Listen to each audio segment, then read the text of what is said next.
الحمد لله رب العالمين والصلاة والسلام على رسوله الكريم. یہ کتاب توحید کا یہ ہمارا 8واں دن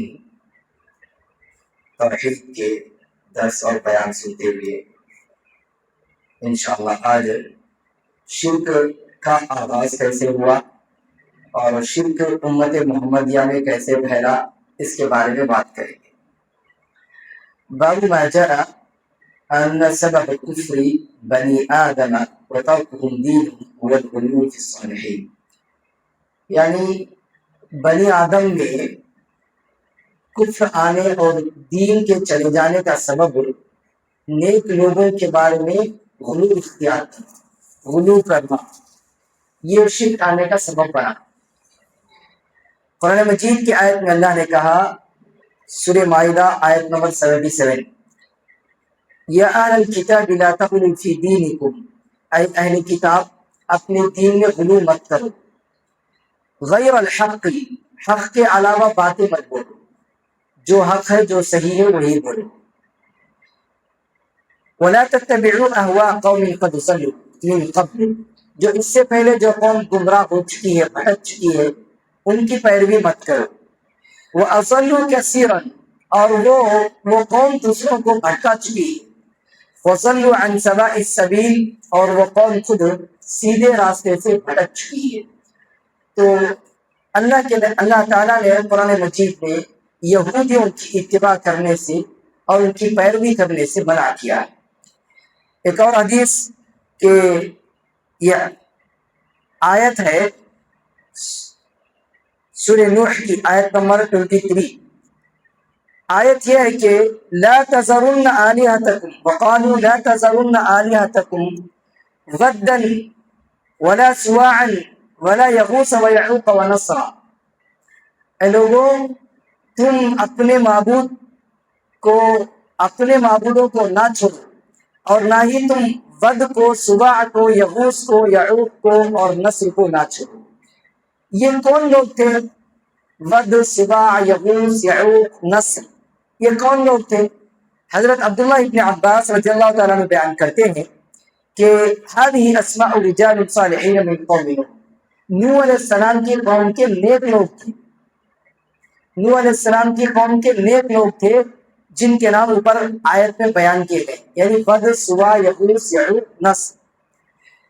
جب یہ لوگ مر گئے تو پھر شیطان ان کے بچوں کے پاس آ کے دل میں بات ڈالا کہ یہ تمہارے نیک لوگ تھے، تمہارے بزرگاں تھے. ان کو یاد کرنے کے واسطے انہوں جہاں بیٹھتے تھے وہاں ایک پتھر بنا ڈالو، اور وہ پتھروں کے نام وہ تمہارے بزرگوں کے نام پہ رکھ ڈالو، وہ پتھر کے اوپر تمہارے بزرگوں کے نامہ لکھ ڈالو. تو لہذا ان لوگوں نے ایسا ہی کیا. وہ پتھروں کی عبادت نہیں کرتے تھے، خالی وہاں جا کے بیٹھ کے اللہ کو یاد کرتے تھے. لیکن جب وہ بچے مر گئے، گزر گئے، تو پھر ان کے اندر توحید کا علم مٹا دیا گیا. تو پھر اس کے بعد شرک شروع ہو گیا. اب بتوں کی پوجا اور وہ پتھروں کی پوجا شروع ہو گئی. اسی طرح ابن قیم رحمۃ اللہ علیہ نے کہا، اسلاف میں سے کئی علماء نے کہا کہ جب یہ لوگ مر گئے، ود، سواع، یغوث، یعوق، نسر، یہ 5 نیک لوگ تھے قوم نوح کے، نوح علیہ السلام کے قوم کے بزرگاں تھے. جب یہ لوگ مر گئے تو ان کے بچے ان کے قبروں کے مجاور بن گئے، ان کے قبروں کے مجاور بن گئے. پھر ان کے مجسمے بنائے، ان کے مورتیاں بنائے. پھر اس کے بعد جب ان کے اوپر ایک لمبا زمانہ گزر گیا، اب ان کے اندر توحید ختم ہو گئی، تو پھر ان کی فعبدوہم، ان کی پوجا شروع ہو گئی. اسی طرح حضرت عمر رضی اللہ تعالیٰ عنہ کی حدیث کہ یہ بخاری میں 3445 حدیث نمبر، حضرت عمر رضی اللہ تعالیٰ عنہ بیان کرتے ہیں کہ اللہ کے نبی نے کہا، لا تطرونی، تم میرے تعریف میں غلو مت کرو، مجھے زیادہ بڑا چڑھا کر میری تعریف مت کرو. کما اطیرت النصارى ابن مریم، جیسا کہ کرسچنس نے، عیسائیوں نے عیسیٰ علیہ السلام کی تعریف میں غلو سے کام لیا. تو لہذا عیسائیوں نے عیسیٰ علیہ السلام کی تعریف میں غلو سے کیا کام لیا؟ عیسیٰ علیہ السلام اللہ کے بندے اور اس کے رسول ہیں، مریم علیہ السلام کے بیٹے ہیں. لیکن عیسائیوں نے غلو سے کام لیتے ہوئے عیسیٰ علیہ السلام کو اللہ کا بیٹا بنا دیا اور 3 معبودوں میں سے ایک معبود عیسیٰ علیہ السلام کو بنا دیا۔ اسی لیے اللہ کے نبی صلی اللہ علیہ وسلم نے کہا تم مجھے عیسیٰ علیہ السلام کے جیسا عیسائیوں نے کیا ویسا مجھے بڑھا چڑھا کر میری تعریف مت کرو۔ فقولوا انما عبد اللہ انما انا عبد، میں اللہ کا بندہ ہوں، صرف میں کیا بھی نہیں، میں صرف اللہ کا بندہ ہوں۔ فقولوا عبد اللہ ورسولہ، مجھے تم اللہ کا بندہ اور اس کا رسول کہو، اس کے علاوہ مجھے کچھ بھی زیادہ نہیں بولنا، مجھے بس اللہ کا بندہ بولو اور اس کا رسول بولو۔ ایک اور حدیث اللہ کے نبی صلی اللہ علیہ وسلم کی، وہ حدیث جو ہے صحیح مسلم میں ہے اور سنن احمد میں ہے، حدیث صفحہ 215 میں، سنن احمد کی صفحہ 215 میں حدیث ہے کہ ابن عباس رضی اللہ تعالیٰ نے بیان کرتے ہیں اللہ کے نبی صلی اللہ علیہ وسلم نے کہا ایاکم بالغلو، غلو کرنے سے، حد سے تجاوز کرنے سے بچو، اس لیے کہ غلو کرنا تم سے پہلے لوگوں کو ہلاک کر دیا ہے۔ ہم سے پہلے کون لوگ تھے؟ ہم سے پہلے کون سی امتیں تھیں؟ ہم سے پہلے یہودیاں اور عیسائیاں۔ محمد صلی اللہ علیہ وسلم سے پہلے جو قومیں تھیں وہ یہودی اور عیسائی تھے۔ یہ لوگ اپنے نبیان کے بارے میں غلو سے کام لیے، اللہ تعالیٰ نے ان کو ہلاک اور برباد کر دیا غلو سے کام لینے کی وجہ سے۔ اسی لیے اللہ کے نبی صلی اللہ علیہ وسلم جو ہے بیان کرتے ہیں 3 مرتبہ اللہ کے نبی صلی اللہ علیہ وسلم صحیح مسلم کی حدیث نمبر 2670، ہلاک المتنطعون، غلو سے کام لینے والے، حد سے آگے بڑھنے والے ہلاک اور برباد ہو گئے۔ یعنی جو آدمی بھی، جو قوم بھی غلو سے کام لیتی ہے، حد سے تجاوز کرتی ہے تعریف کرنے میں، وہ قوم شرک میں مبتلا ہو جاتی۔ وہاں دیکھو نوح علیہ السلام کی قوم، وہ اپنے نیک لوگوں کے بارے میں غلو سے کام لی، حد سے تجاوز کرے ان کی تعریف کرنے میں، ان کا احترام کرنے میں، ان کی عزت کرنے میں بہت زیادہ اوور کی، جس کی وجہ سے یہ ان کا زیادہ غلو سے کام لینا شرک میں مبتلا کر دیا ان کی آنے والی نسل کو، ان کے بچے شرک میں مبتلا ہو گئے۔ تو لہذا جس کا جو مقام ہے اس کو اس مقام پہ رکھنا، نبی کا مقام ہے تو نبی کو نبی کے مقام پر، اور صحابہ کا مقام صحابہ کو اپنے جگہ کے مقام، اپنے مقام پہ رکھنا۔ اگر ولی اور نیک آدمی کا مقام جو اس کا مقام اور اس کی عزت ہے اس کو وہی مقام پہ رکھنا، یہی اسلام کا صحیح نشانی۔ باب ما جاء في التقليد في من عبد الله عند قبر رجل صالح فكيف اذا عبده، یعنی ایک آدمی نیک آدمی کی قبر پہ جا کے اللہ کی عبادت کرنا، کیا ایسا کرنا جائز ہے؟ نیک آدمی کی قبر ہے، بزرگ کی قبر ہے، ولی کی قبر ہے، اور عبادت کر رہا اللہ کی، نماز پڑھ رہا اللہ کے لیے، لیکن کہاں جا کے پڑھ رہا؟ قبر کے پاس جا کے، نیک لوگوں کی قبر کے پاس جا کے پڑھ رہا۔ تو کیا ایسا کرنا جائز ہے؟ تو دیکھتے ہیں ہم آئی حدیث میں، حدیث ہے بخاری کی حدیث نمبر 434، بخاری کی حدیث، صحیح حدیث ہے۔ حضرت عائشہ رضی اللہ عنہ بیان کرتی ہے کہ ام سلمہ رضی اللہ عنہ، اللہ کے نبی صلی اللہ علیہ وسلم کی بیوی، یہ بیان کرتی ہے کہ جب یہ حبشہ گئی تھی ہجرت کرنے کے لیے، تو ام سلمہ دیکھتی ہے کہ حبشہ عیسائیوں کا ملک، حبشہ اس وقت، تو حبشہ میں چرچ ہے، بڑے بڑے چرچ، وہاں جو ہے بڑے بڑے مجسمے بنا کے، فوٹو بنا کے، ان کے نیک لوگوں کی، ان کے نبیوں کی جو فوٹو بنا کے، تو یہ ذکر اللہ کے نبی صلی اللہ علیہ وسلم کے پاس کری ام سلمہ رضی اللہ عنہ، تو اللہ کے نبی صلی اللہ علیہ وسلم نے کہا اولئک اذا مات فیہم رجل صالح، جب ان میں کوئی نیک آدمی مر جاتا تو کیا کرتے یہ لوگ؟ بنوا علی قبرہ مسجدا، اس کے قبر کے اوپر مسجد بنا لیتے، اس کی قبر کے اوپر مسجد بنا لیتے اور نماز شروع کر دیتے، وصوروا فیہ تلک الصور، اور اس میں فوٹو بنا لے کے رکھتے۔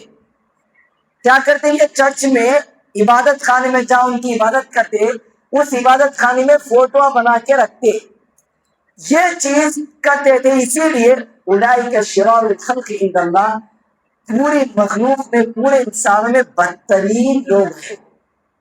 کس لیے اللہ کے نبی نے بدترین کہا؟ اس لیے بدترین کہا کہ ان لوگوں نے اپنے نیک لوگوں کی فوٹو بنا کے رکھ لی، خالی فوٹو بنے تو، مجسمے بنے تو۔ آج کتنے مسلمان ایسے ہیں جو صحابہ کے، نیک لوگوں کے فوٹو بنا دیتے اور اسی فوٹو کو اپنے درگاہوں میں، مزاروں میں رکھ لیتے۔ دیکھو اس میں 2 چیزیں جمع ہوئی، ایک فتنۃ التماثیل، اور دوسرا فتنۃ الصور، فتنۃ القبور، قبروں کا فتنہ، اور دوسرا فوٹوؤں کا فتنہ۔ کون سا فتنہ بڑا ہے؟ قبر کی پوجا کرنے کا فتنہ بڑا ہے، یا نہیں تو فوٹوؤں کی پوجا کرنے کا فتنہ بڑا ہے؟ تو اس حدیث سے بات معلوم ہوتی ہے کہ پہلے جو فوٹوؤں کا فتنہ آتا ہے، اس کے بعد جو مجسمے بنتے ہیں اور قبروں کی پوجا شروع ہوتی ہے۔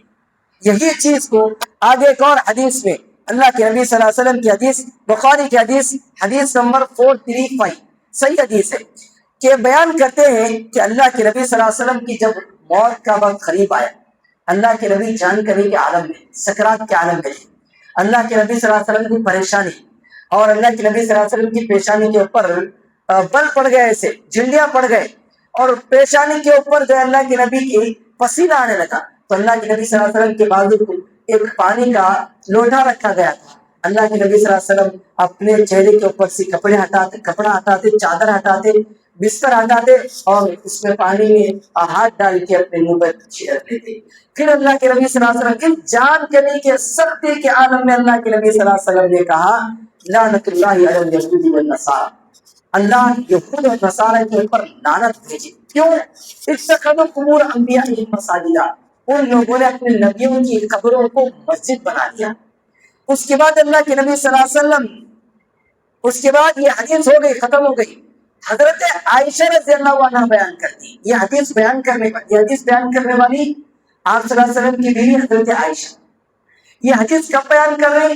اللہ کے نبی صلی اللہ علیہ وسلم کے انتقال ہونے کے بعد۔ یہ حدیث بیان کر کے حضرت عائشہ کہتی ہے یحذر ما صنعوا، اللہ کے نبی صلی اللہ علیہ وسلم جو ہے لوگوں کو ایسا کام کرنے سے تنبیہ کر رہے ہیں، آگاہ کر رہے ہیں، تم یہود و نصارہ کی طرح اپنے نبی کے قبروں کو سجدے کی جگہ مت بناؤ۔ لہذا اللہ کے نبی صلی اللہ علیہ وسلم کی قبر کو سجدے کی جگہ بنانے کا ڈر اگر نہ ہوتا تو اللہ کے نبی کی قبر عام صحابہ کی طرح کھلی جگہ میں اللہ کے نبی کو دفن کیا جاتا، کھلی جگہ میں اللہ کے نبی کی قبر ہوتی۔ جبکہ اللہ کے نبی کی قبر کہاں ہے؟ حضرت عائشہ رضی اللہ عنہا کے حجرے میں، ان کے کمرے میں۔ عام صحابہ کی قبر کہاں ہے؟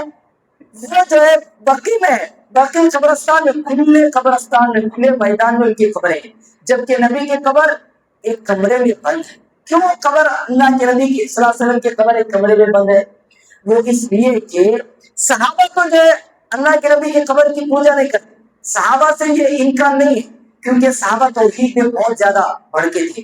اللہ کے نبی کی قبر کو جو عبادت کرنے لگ جائے ایسا صحابہ سے ممکن ہے، لیکن صحابہ کا دور، تابعین کا دور، تابعین کا دور جیسے جیسے گزرتا جائے گا، اگر اللہ کے نبی کی قبر کو کھلا چھوڑ دی گئی تو پھر شرک لوگ جو ہے اللہ کے نبی کو جو ہے بڑا مزار بنانے کی پوجا شروع کر دیتے۔ لیکن ایسا نہیں ہوا، بلکہ اللہ کے نبی صلی اللہ علیہ وسلم کی قبر کو ایک کمرے میں بند کر دیا۔ جو لوگ عمرے کو گئے رہیں گے تو دیکھتے ہیں اللہ کے نبی صلی اللہ علیہ وسلم کی قبر جو ہے مسجد نبوی میں کمرے میں ایک روم میں بند ہے، روم میں قبر بند ہے۔ اب بعض لوگ بولیں گے کہ نبیوں کے قبروں کے اوپر مسجد بنانے سے منع کیا گیا، جبکہ نبی کی قبر مسجد نبوی میں مدینے میں ہے، تو اس کا کیا جواب دیتے ہیں؟ تو اس کا جواب یہ ہے کہ جب نبی کی قبر بنی اس وقت نبی کی قبر جو کمرے میں بنی وہ کمرہ مسجد میں نہیں تھا، کمرہ جب مسجد سے الگ تھا، اس کمرے میں نبی صلی اللہ علیہ وسلم کی قبر بنائی۔ اور اس کے بعد جب یہ کمرے کو مسجد میں شامل کیا جا رہا تھا، اس وقت اکثر صحابہ انتقال ہو چکے تھے۔ جو گنے چنے صحابہ تھے انہوں نے اختلاف کرے، نہیں، نبی کی قبر جو کمرے میں ہے وہ کمرے کو مسجد میں شامل نہیں کرنا، انکلوڈ نہیں کرنا، اندر داخل نہیں کرنا۔ بہت سے صحابہ نے اختلاف کیا، لیکن اس وقت کے جو بادشاہ تھے، خلیفہ تھے، انہوں نے نبی کی قبر کو مسجد میں شامل کر دیا۔ لیکن اس کے باوجود بھی اللہ کے نبی صلی اللہ علیہ وسلم کی جہاں قبر ہے وہ قبر جو ہے پورے دیواروں سے ڈھک دی گئی ہے، پورے دیوارہ ہے، 3 دیوارہ ہے، اسٹیپ بائی اسٹیپ 3 دیوارہ ہے، وہ 3 دیواروں سے قبر کو ڈھک دیا گیا. کوئی بھی آدمی کعبے کی طرف رخ کر کے نماز پڑھنے کے بجائے نبی کی قبر کی طرف رخ کر کے نماز پڑھنا بھی چاہے تو نہیں پڑھ سکتا، کیونکہ ان کا قبلہ رخ اور ڈائریکشن ایسا کر دیا گیا. پہلے ایسا، پھر کوئی ادھر قبلہ کر کے رخ کر نماز پڑھے گا تو یہ جو ہے ادھر ہو جاتا، پھر یہ ادھر ہو جاتا، یہ ادھر ہو جاتا. یعنی کوئی بھی آدمی چاہ کر بھی نبی کی قبر کی طرف ڈائریکشن کر کے رخ کر کے نماز نہیں پڑھ سکتا، اگر کوئی خوشی چاہے گا بھی تو. اس کے علاوہ اس اشکال کا ایک اور جواب یہ بھی ہے کہ نبی صلی اللہ علیہ وسلم کی قبر کے اوپر مسجد نہیں ہے. مسجد نبوی جو آج ہے وہ نبی کے قبر کے اوپر مسجد نبوی نہیں ہے، بلکہ بازو کا وہ مسجد، بازو کی مسجد. اچھا، بعض لوگوں کا یہ اشکال ہو سکتا ہے کہ نبی صلی اللہ علیہ وسلم کی قبر کے اوپر کیوں جو ہے وہ ہرا بڑا گنبد بنا دیا گیا، ہرا گنبد بنا دیا گیا، کیوں بنایا ہرا گنبد؟ جبکہ اللہ کے نبی صلی اللہ علیہ وسلم جو ہے قبروں کے اوپر عمارت بنانے سے، گنبدہ بنانے سے منع کرے. اللہ کے نبی کیوں بنائے گنبد؟ تو یہ گنبد کب بنا؟ ابھی ابھی بنائے. اللہ کے نبی صلی اللہ علیہ وسلم انتقال سے کئی 100 سال کے بعد بنائے گنبد. صحابہ بھی نہیں تھے، تابعین بھی نہیں تھے، تبع تابعین بھی نہیں تھے. عثمانی جو بادشاہ تھے، ترک بادشاہ جو تھے، تو وہ عثمانی بادشاہ جو ہے وہ لوگ مشرکہ بھی تھے. ان لوگوں نے اللہ کے نبی صلی اللہ علیہ وسلم کے قبر کے اوپر بالکل بہت اوپر جو ہے وہ لوگ گنبد بنائے، ہرا گنبد. اچھا، جب وہ شرک ہے تو آج سعودی گورنمنٹ اس کو توڑ کے پھینک کے نہیں دیتی، اس کو توڑ کے پھینک سکتے تھے. تو جب وہ شرک ہے، ایسا بنانا حرام ہے، تو توڑ کے کیوں نہیں پھینکتی؟ ایک حکمت کے تحت. کیا حکمت؟ کہ یہ گنبد کو اگر توڑیں گے تو موحدوں کے علاوہ جتنے مسلمان ہیں سب جو ہے لڑنے کو آ جاتے، خود مسلمانوں میں جنگ شروع ہو جاتی. اس لیے کہ مسلمانوں میں توحید پرست بہت کم ہے، بہت کم جو ہے توحید پرست، توحید مانے. اکثروں کے زندگی میں شرک داخل ہے. تو جتنے مشرکہ ہیں، جتنے مسلمان ہیں، خود جو ہے سعودی گورنمنٹ سے لڑنے آ جاتے. تو لہذا اس حکمت کے پیش نظر اس گنبد کو ویسے ہی باقی رکھا گیا. بہرحال ایک اور حدیث سنتے ہیں. یہ حدیث سنن مسلم، صحیح مسلم کی حدیث ہے، حدیث نمبر 532. بیان کرتے ہیں جندب بن عبداللہ رضی اللہ عنہ کہ اللہ کے نبی صلی اللہ علیہ وسلم سے انہوں نے اللہ کے نبی انتقال ہونے سے 5 دن پہلے یہ حدیث سنے. 5 دن پہلے، مرنے سے 5 دن پہلے. کیا حدیث؟ اللہ کے نبی صلی اللہ علیہ وسلم نے کہا میں اللہ سے برات اختیار کرتا ہوں اس بات سے، یعنی میں اللہ سے جو ہے توبہ کرتا ہوں، میں اللہ سے اس بات سے میں دور رہتا ہوں، اس بات سے کہ میں تمہارے میں سے کسی کو اپنا دوست بناؤں، یعنی صحابہ میں سے میں اپنا دوست بناؤں، اس بات سے میں دور بری ہوں. کیوں؟ اس لیے کہ اللہ نے فَإِنَّ اللَّهَ قَدْ اتَّخَذَنِي خَلِيلًا، اللہ نے مجھے دوست بنا دیا. جیسا کہ اللہ نے ابراہیم علیہ السلام کو دوست بنایا، اس طرح اللہ نے مجھے دوست بنایا. اگر میں میری امت میں، میرے صحابہ میں کسی کو دوست بناتا تو ابو بکر کو بناتا، ابو بکر صدیق رضی اللہ عنہ کو میرا دوست بناتا.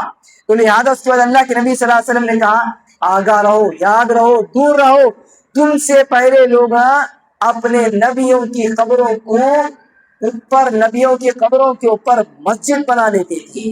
تو لہذا تم قبروں کو مسجد بنانے سے، سجدے کی جگہ بنانے سے دور رہو، اس سے مجھے منع کر دیا گیا، روک دیا گیا.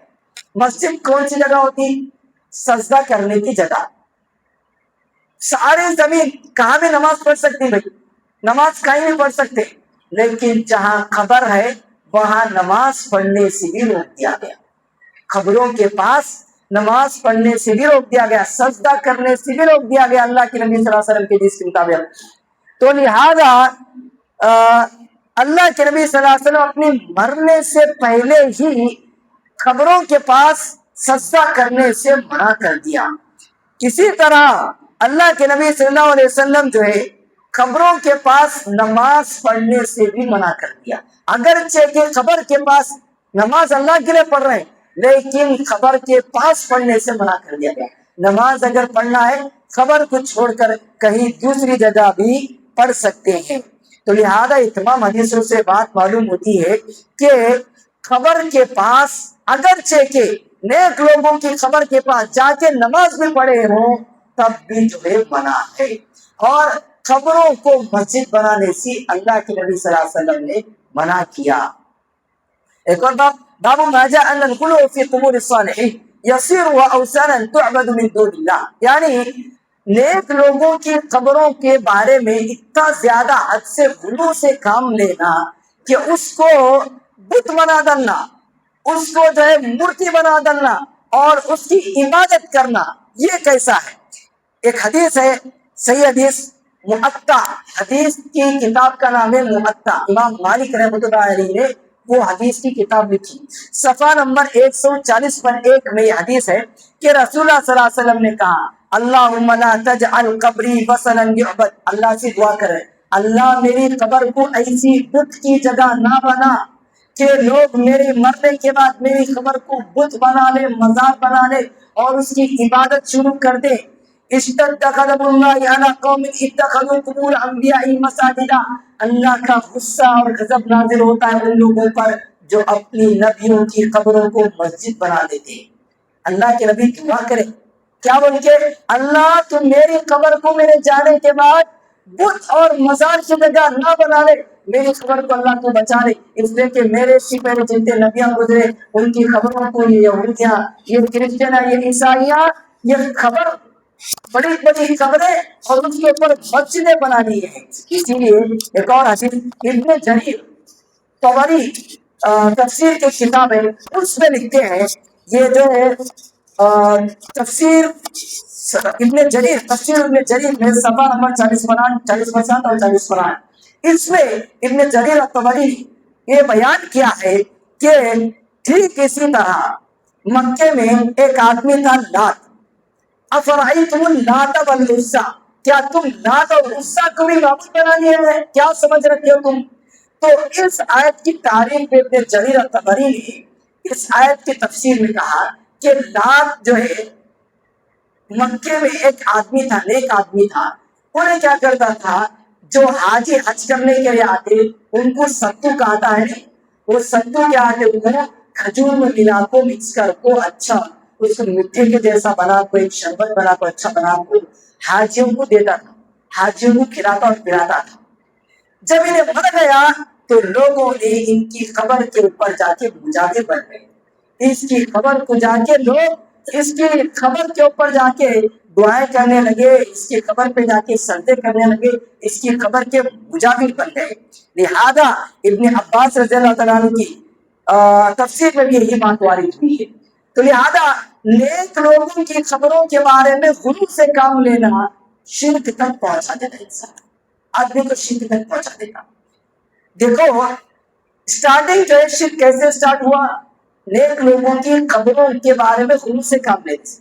ڈائریکٹ امت میں جو ہے شرک شروع نہیں ہو گیا، ڈائریکٹ امت کے لوگ جو ہے بت کی پوجا شروع نہیں کر دیے، ڈائریکٹ جو ہے کیا بولتے ہیں اتنے بڑے بڑے درگاہ مزار بنا کے ان کی پوجا نے شروع کر دی. جیسے آج کل جو پوجا کی جا رہی ہے وہاں جا کے سجدے کیے جا رہے ہیں، وہاں جا کے اللہ کو چھوڑ کے ان سے دعائیں مانگ رہے ہیں، ان سے فریاد رسی کریں. پورا ٹوٹل جو اللہ کے لیے کر رہا ہے سب ان کے لیے کر رہے ہیں. جیسے اللہ پہ بھروسہ کرنا ویسے خبر والوں کو بھروسہ کریں، جیسے اللہ سے محبت کرنا ویسے خبر والوں سے محبت کر رہے ہیں. یہ اسٹارٹنگ میں ایسا نہیں ہوا. اسٹارٹنگ میں نیک لوگوں کی تاریخ میں ان کی عزت میں غلو سے کام لیا گیا. اس کے بعد ان کی خبروں کے اوپر بھی غلو سے کام لیا گیا، یعنی حد سے تجاوز کیا گیا، ان کے احترام میں ان کی عزت میں حد سے زیادہ بڑھا گیا. تب جا کے یہ قبر پرستی شروع ہوئی. اسی لیے اللہ کے نبی صلی اللہ علیہ وسلم نے شرک کے جتنے راستے ہیں سب کو بند کر دیا، توحید کے جتنے راستے سب کو کھول دیا. اللہ کے نبی صلی اللہ علیہ وسلم انتقال ہونے سے پہلے ہی اللہ کے نبی صلی اللہ علیہ وسلم، دیکھو اللہ کے نبی صلی اللہ علیہ وسلم کے بارے میں آیت نازل ہوئی. یہ آیت جو ہے سورہ توبہ آیت نمبر 128-129، لقد جاءکم رسول من انفسکم، تمہارے میں سے ایک رسول، تمہارے میں سے یعنی تم لوگوں میں سے ہی اللہ نے ایک رسول کو تمہارے پاس بھیجا. عزیز علیہ ما عنتم، جس کو تمہارے کو اگر تکلیف ہو تو اس کو بھی تکلیف ہوتی، یعنی تمہاری کو اگر کہیں تکلیف گزری تو وہ نبی کو بھی تکلیف ہوتی. تو پھر حریص علیکم بالمؤمنین، وہ تمہارے ایمان لانے کا بہت زیادہ شوقین ہے، وہ اس بات کا بہت زیادہ شوق رکھتا ہے نبی کہ تم ایمان لے کر آ جاؤ. وہ تمہارے اوپر بڑا رحم کرنے والا مہربان نرم دل ہے، اور دوسروں کے اوپر سخت ہے لیکن تمہارے اوپر بہت زیادہ رحم دل ہے. ایسا نبی تمہارے اوپر بھیجا. تو نبی کریم صلی اللہ علیہ وسلم کی خاصیت کیا بیان کر رہے ہیں؟ اللہ کے نبی اپنی امت کی توحید کے بارے میں بہت زیادہ شوق رکھنے والے، جذبہ رکھنے والے، امید کرنے والے تھے اللہ کے نبی کہ میرے امتیاں جو ہے توحید پر رہیں گے، شرک سے دور رہیں گے، ایمان کو قائم رہیں گے. اس کی بہت زیادہ شوق رکھتے تھے. یہی وجہ ہے کہ اللہ کے نبی صلی اللہ علیہ وسلم کی صحیح حدیث ہے، حضرت ابو ہریرہ رضی اللہ عنہ بیان کرتے ہیں، یہ حدیث سنن احمد کی حدیث ہے، یہ صفحہ نمبر 367 360 پر 7 سنن احمد کی حدیث ہے کہ حضرت ابو ہریرہ رضی اللہ عنہ بیان کرتے ہیں، لا تجعلوا بیوتکم قبورا. اللہ کے نبی نے کہا اپنے گھروں کو قبر مت بناؤ، اور وَلَا تَجْعَلُوا قَبْرِي عِيدًا، اور میری قبر کو میلے کی جگہ نہ بناؤ، عید کرنے کی جگہ نہ بناؤ. میلہ کسے بولتے ہیں؟ جترا، میلہ لگنا، عرس لگنا بولتے ہیں نا، اسی کو میلہ. اللہ کے نبی نے کہا اللہ سے دعا کریں، اور اپنے صحابہ سے بول رہے ہیں وَلَا تَجْعَلُوا قَبْرِي عِيدًا، میری قبر کو میلے کی جگہ نہ بناؤ، یعنی میرے قبر پر عرس نہیں لگانا، میرے خبر کے اوپر میلہ نہ لگانا، جترا نہیں لگانا میرے خبر کے اوپر، اور میری خبر کے اوپر بار بار میری خبر کے اوپر نہیں آنا. اس لیے کہ اللہ کے نبی صلی اللہ علیہ وسلم نے کہا وَصَلُّوا عَلَيَّ، مجھ پر درود بھیجو، فَإِنَّ صَلَاتَكُمْ تَبْلِغُنِي حَيْثُ كُنْتُمْ، کہ تم جہاں کہیں بھی ہو میرے اوپر درود بھیجتے تو وہ درود مجھے پہنچایا جاتا، اور میں اس کا جواب دے دوں.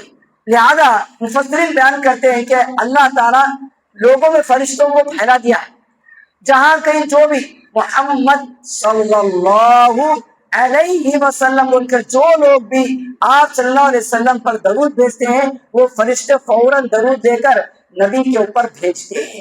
نبی عالم برزخ میں ہے، نبی عالم برزخ میں ہے. اللہ تعالیٰ جو ہے جیسے ہی درود پہنچایا جاتا، اللہ تعالیٰ نبی صلی اللہ علیہ وسلم پر اس درود کو بھیجتے ہیں. تو لہذا درود بھیجنے کے لیے ضروری نہیں ہے کہ اللہ کے نبی کی قبر کے پاس جا کر نبی کو جو ہے درود بھیجا جائے، ضروری نہیں ہے.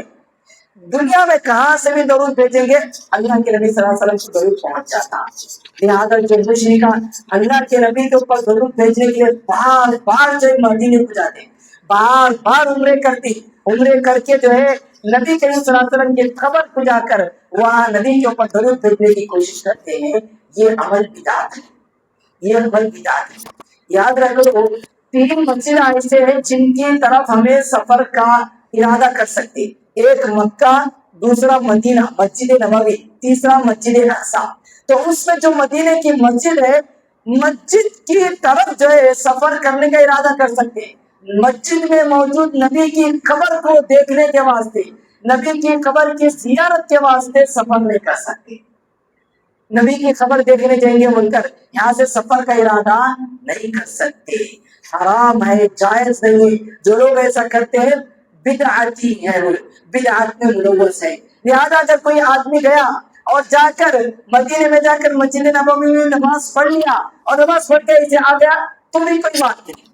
ضروری نہیں ہے کہ وہ نبی کی قبر کے پاس جائے اور وہاں درود اور سلام بھیجے، یہ ضروری نہیں. اس لیے کہ نبی نے کہا تم دنیا میں جہاں سے بھی تم میرے اوپر درود بھیجتے ہو یا سلام بھیجتے ہو، وہ درود اور سلام میرے اوپر پہنچایا جاتا ہے. اسی طرح علی بن حسین، یہ حدیث اگرچہ کہ ضعیف ہے، لہذا جو ہے ہمیں بتانے کا مقصد یہ ہے کہ اللہ کے نبی صلی اللہ علیہ وسلم نے شرک کے جتنے دروازے تھے سب بند کر دیے.